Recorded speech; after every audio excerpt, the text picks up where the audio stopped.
संगमेश्वरी असलेल्या रंगनाथ स्वामी या ब्राह्मणानेच फितुरी केली आणि मुघलांना संभाजीराजे संगमेश्वरी आहेत अशी बातमी पुरवली, असं काही जणांचं ठाम मत आहे. म्हणजे या आधी मी एक व्हिडिओ केला होता. त्या व्हिडिओमध्ये 1682 पासून 1689 पर्यंत कोण कोण स्वराज्याच्या विरोधात गेलं याबद्दल मी पुराव्यांसह अनेकांची नावं सांगितली होती. त्या व्हिडिओच्या खाली अनेकांनी रंगनाथ स्वामींचं नाव तुम्ही घेतलं नाही, रंगनाथ स्वामी या ब्राह्मणाचं नाव तुम्ही घेतलं नाही, अशा प्रकारच्या कमेंट्स अनेकांनी केल्या. म्हणून रंगनाथ स्वामींचा संदर्भ किंवा रंगनाथ स्वामींचं नाव नेमकं कुठे येतं याबद्दल सांगणं मला आवश्यक वाटतं. आता रंगनाथ स्वामींचा उल्लेख हा श्री समर्थांच्या कागदपत्रात येतो. म्हणजे श्री समर्थांची कागदपत्रे म्हणून एक दस्तऐवज आहे. त्या दस्तऐवजात अनेक शिवकालीन पत्र छापलेली आहेत आणि यापैकीच एक पत्र आहे जे उत्तरकालीन आहे. त्या उत्तरकालीन पत्रामध्ये या रंगनाथ स्वामींचं नाव येतं. त्या पत्रात काय लिहिलंय तर छत्रपती महाराज यासी देवाज्ञा झाली यावर, म्हणजे छत्रपती शिवाजी महाराजांना देवाज्ञा झाल्यानंतर छत्रपती संभाजीराज महाराज व रंगनाथ स्वामी हे उभयता सिनगापूर प्रांत संगमेश्वर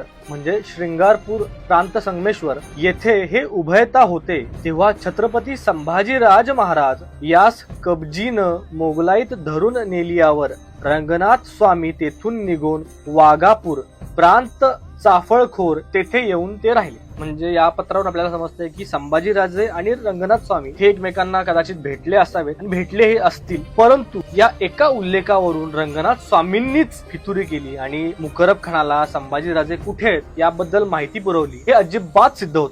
कारण याच वेळी हरबा देसाई आणि पावनगड आणि प्रतापगड बांधणारे अर्जोजी यादव हे सुद्धा संगमेश्वरी आले होते आणि त्यांनी संभाजीराजांची भेट सुद्धा घेतली होती. मग आपण असं म्हणायचं का की अर्जोजी यादव किंवा हरबा देसाई यांनी फितुरी केली? तर आपण तसं म्हणूच शकत नाही. कारण रंगनाथ स्वामी असतील किंवा कोणीही फितुरी केली आणि संभाजीराजांची माहिती मुकरब खानाला पोहोचवली असा संदर्भ जोपर्यंत आपल्याला मिळत नाही तोपर्यंत आपण कोणाचंही नाव घेऊ शकत नाही. अगदी शिर्क्यांचं सुद्धा आपण नाव यामध्ये घेऊ शकत नाही, कारण शिर्केंचा सुद्धा कुठेच उल्लेख आपल्याला आढळत नाही जो संदर्भ आपल्याला सांगेल की शिर्के मंडळींनी औरंगजेबाला किंवा मुकरब खानाला संभाजीराजांची माहिती पुरवली. शिवाय या रंगनाथ स्वामींचा उल्लेख ज्या पत्रात आलाय ते पत्र सुद्धा उत्तरकालीन आहे. आणि हे पत्र आपल्याला उत्तरकालीन हे कशावरून कळतं तर यात पत्राच्या पुढे एक उल्लेख आलेला आपल्याला आढळतो. तो असा की सकवारबाई शांत जाहली व छत्रपतीही शांत जाहले तेव्हा सर्व राहिले. सकवारबाई कोण तर थोरले छत्रपती शाहू महाराज यांच्या पत्नी सकवारबाई. छत्रपती शाहू महाराजांच्या निधनानंतर सकवारबाई